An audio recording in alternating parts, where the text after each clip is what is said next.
नमः शिवाय।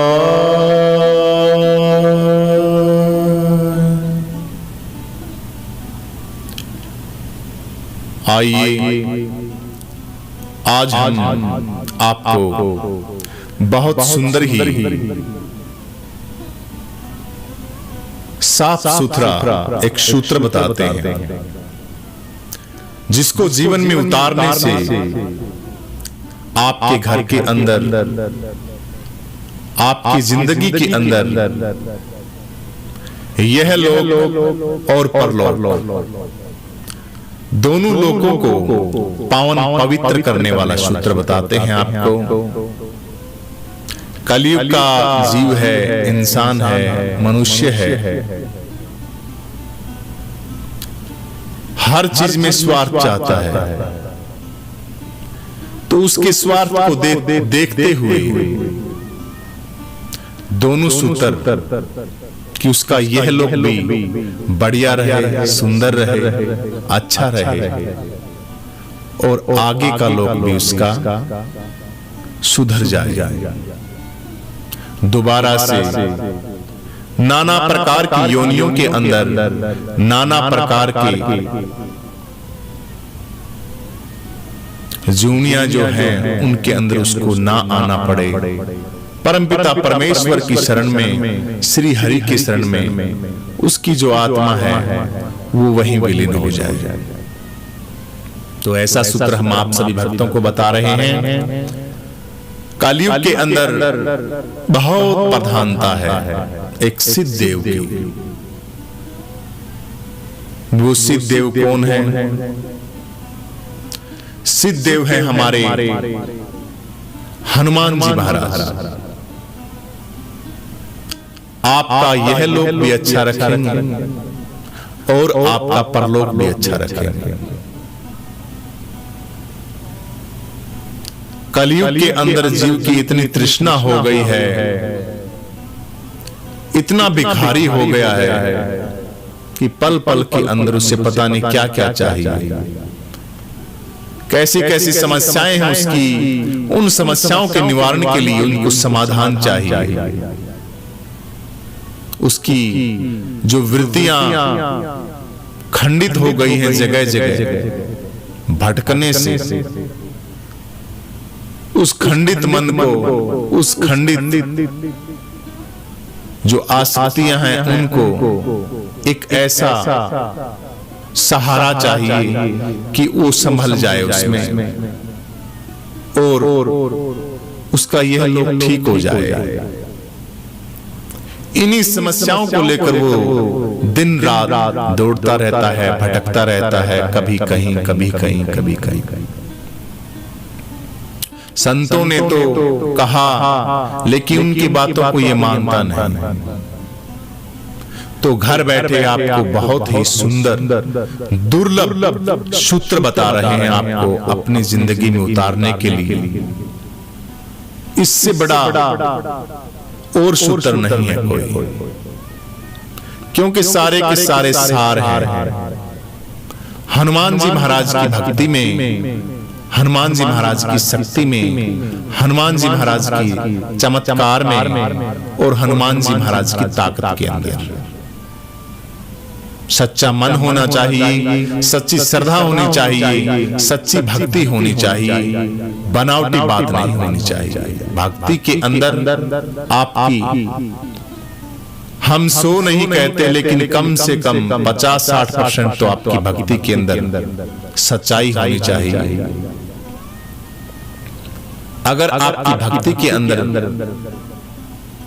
आधी भी सच्चाई है तो हम दावे के साथ कहते हैं कि आपकी जो भी समस्याएं हैं वो हनुमान जी महाराज पूर्ण करेंगे। तो आपको क्या करना है? अपनी जिंदगी का जो सूत्र है, जो हम आपको बताने जा रहे हैं, आपको सभी चीजें प्राप्त होंगी। लेकिन देखिए भाई, कोई भी चीज है अब आप भोजन की थाली आपके आगे रख दी, अगर अब भोजन करोगे तो भोजन आपके मुख के अंदर नहीं जाएगा। ग्रास तोड़ना पड़ेगा, हाथ को हिलाना पड़ेगा और हाथ को मुख के अंदर डालना पड़ेगा, तब जाके आपकी रसना इंद्री के द्वारा और वो आपकी जठरा भगवान पेट के अंदर जाएगा भोग लगाने के लिए। पढ़ाई करते रहो, जब तक सूत्रधार नहीं पढ़ोगे, मास्टर की क्लास में नहीं जाओगे, डांट फटकार नहीं लगाओगे, तब तक वो भी आने वाले नहीं। किसान खेत के अंदर काम करता है दिन रात, अगर वो घर में ही बैठा बैठा बोलता रहे फसल हो जाए फसल हो जाए, कुछ कार्य ही ना करे, तो बताइए उसके खेत में कुछ उपजेगा? नहीं उपजेगा। तो ये जिंदगी के हजारों उदाहरण हैं। तो उपाय कुछ ना कुछ तो करना पड़ेगा। भगवान श्री कृष्ण ने कर्म प्रधान विश्व रचि राखा। कर्म को सबसे पहले ऋषि मुनि, हमारे महात्माओं ने और सभी संतों के सार ने कर्म को प्रधानता दी है। कर्म के बारे में कहा है कि कर्म जो है वो तो निरंतर इंसान को करना ही पड़ेगा, तभी उसको उसका फल मिलेगा। अन्यथा तो यह लोक भी उसका बर्बाद है और आने वाला लोक तो उसका ठीक हो ही नहीं सकता। बड़े पुरबले भाग थे जो ये मनुष्य का तन मिला, इसको ऐसे ही खो दिया। तो मेरे कहने का मतलब है, हमारे कहने का, कि जो सूत्र बता रहे हैं वो सूत्र आपको अपनी जिंदगी के अंदर उतारने पड़ेंगे, तभी जाके बात बनेगी। और फिर देखना, आप 50% इस सूत्र को अपनी जिंदगी में लागू करके देखना कितना आनंद आएगा अपनी जिंदगी के अंदर, कितनी खुशी महसूस होगी आपको। और धीरे धीरे जो जैसे इस सूत्र का पॉजिटिव ऊर्जा बार बार करने से आपकी बुद्धि के अंदर आएगी, आपके शरीर के अंदर आएगी, सभी के सभी कार्य आपके बहुत ही सुंदर तरीके से बने। तो क्या सूत्र है? सबसे आसान सूत्र है, सुबह उठते ही स्नान किया। अब आपको क्या बताएं जिंदगी के बारे में इंसान की। इंसान पता नहीं, ये तो पशु पक्षी ही नहीं, पता नहीं किन से भी नीचे की यूनियों के अंदर चला गया है। सुबह सुबह उठना, तालाब के किनारे जाना, पशु पक्षी स्नान करते हैं, पक्षी स्नान करते हैं सुबह सुबह। बेल बगीचों के अंदर जब आप जाओगे तो ओस का जो पानी होता है उसके अंदर पक्षी स्नान करते हैं, हमने देखा है। तालाब के अंदर जाओगे, कबूतर, टटीरी, जो भी जितने भी जीव जंतु है वो स्नान करते हैं उसके अंदर। बंदर है, लंगूर है, ये भी सुबह सुबह नहर के पास आप जाओगे तो आपको प्रभात में स्नान करते हुए मिलेंगे। लेकिन एक ये इंसान है जिसको ठीक से सुबह सुबह स्नान करना ही नहीं आता। जो इंसान सूर्य निकलने से पहले नहाता है, स्नान करता है, उस इंसान के पास किसी चीज की कोई कमी नहीं रहती। हमेशा ईश्वर का, परमपिता परमेश्वर का आशीर्वाद रहता है। और जो इंसान सूर्य निकलने के बाद स्नान करता है 8, 10, 11 बजे, तो बताइए उसको यश कैसे मिलेगा? प्रभात में उठिए, राक्षस वृत्ति है उसको त्यागिए। सुबह सुबह उठ के आप कुछ भी ना करें, लेकिन स्नान करना चाहिए सूर्य उदय से पहले। 5 या 6 बजे लास्ट है, उसके बाद तो आप स्नान करो या ना करो बरोबर है।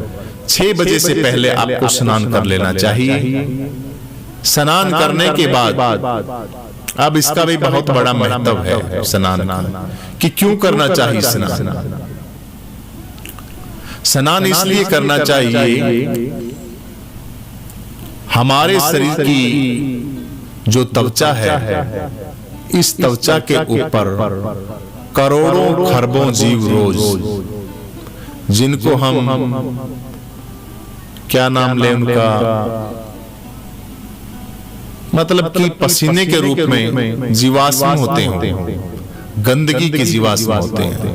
परमपिता परमेश्वर का शरीर बनाया हुआ है, लेकिन जैसे ये पसीना जब निकलता है, पसीने जब संपर्क में आता है वातावरण के, तो करोड़ों खरबों अरबों जीवाश्म शरीर के बाहर चिपक जाते हैं।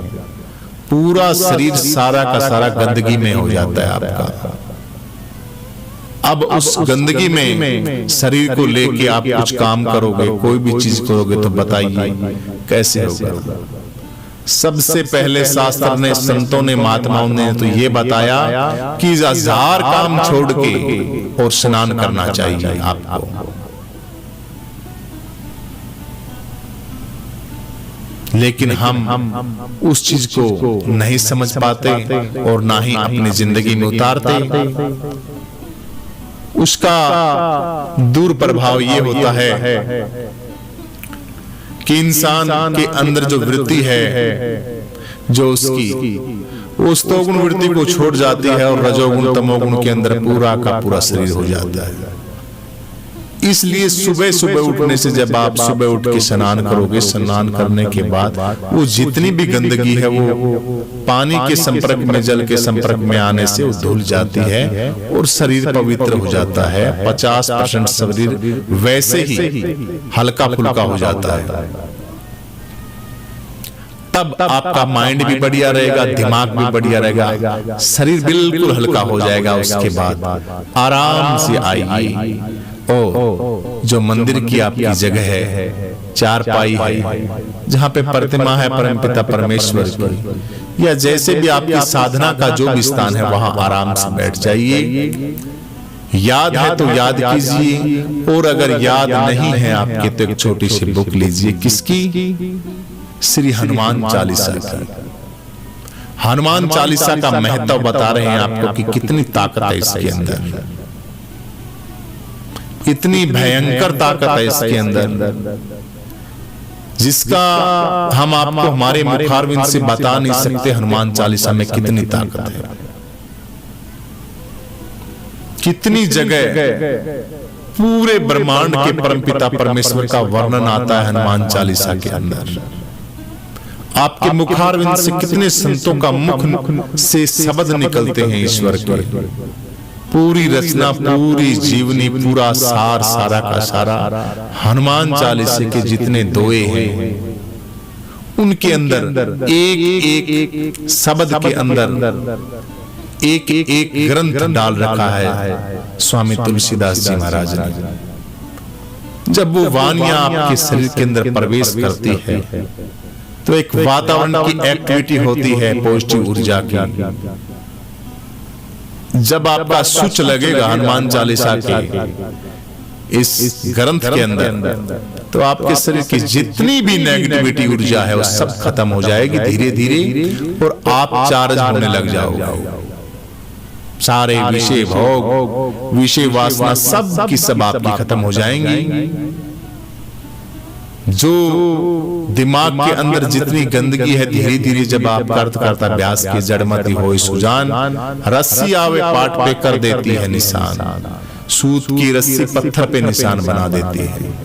पत्थर जैसा आपका दिमाग, पत्थर जैसी आपकी बुद्धि, जो निरंतर गंदगी के अंदर रह के उस चीज को भूल गई है, उसके ऊपर आप निशान बनाइए हरि नाम का, और श्रद्धा भक्ति भाव के साथ संत तुलसीदास जी महाराज का ये हनुमान चालीसा मीठी मीठी वाणी के साथ गुनगुनाइए और गाइए इसको भक्ति भाव के साथ। आइए हम भाव के साथ चलते हैं श्री हरि के श्री चरणों में, और ये महावाक्य संतों के मुखारविंद से निकले हुए समाधि के अंदर संत तुलसीदास जी महाराज ने हनुमान चालीसा की रचना की थी। उसको आप अपनी वाणी से गुनगुनाइए और देखिए आपके घर के अंदर क्या मांगते हो आप। छोटी छोटी आपकी इच्छाएं हैं, बिल्कुल छोटी छोटी, और ये तो ऐसी ताकत है जिसका अनुमान लगाने के लिए आपको बार बार साधना करनी पड़ेगी, तब पता लगेगा।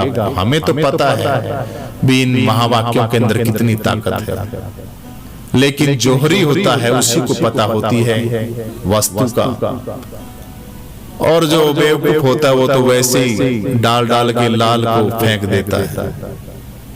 वो लाल का एक पोटली निकल आई खेत के अंदर, हीरों की छोटे छोटे लाल, और वो खेत की रखवाली कर रहा था किसान, और वो उसके अंदर वो डालते हैं, उसके अंदर रस्सी का होता है, उसके अंदर वो डाल डाल के और घुमा घुमा के उसको चिड़ियों को, जो भी पक्षी थे उनको उड़ा रहा था किसान।